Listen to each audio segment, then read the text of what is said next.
One African proverb says, the tortoise moves slowly, but eventually reaches its destination. I want to speak today on what I've called starting small is still starting. Starting small is still starting.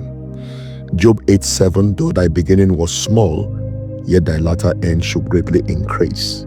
In other words, small beginnings are part of God's divine process towards massive increase.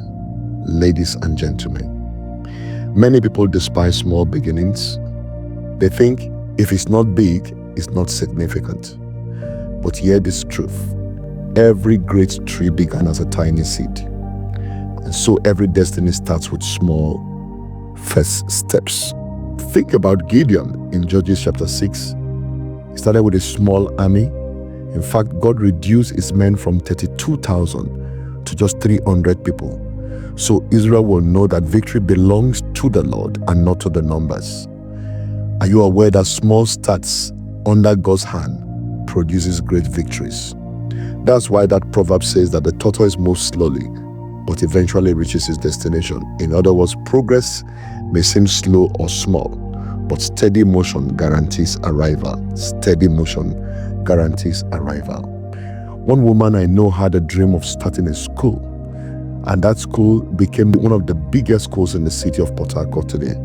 But she was telling me how all she could afford was to gather 8 children in a parlor and was talking to them. Today, those 8 children have become a full school with over 500 students and multiple campuses everywhere. She dared to start small and God multiplied her vision. Dream big, start small, act now. Today, don't despise your small beginnings. Start where you are with what you have, because every giant oak was once a tiny little seed. I pray for you that your small steps shall trigger mighty testimonies. May heaven breathe upon your little efforts and multiply your results. You will not faint in the day of small beginnings. You shall live to see greatness in the mighty name of Jesus. My name is Edwin Bible, and this is Wisdom for Winning.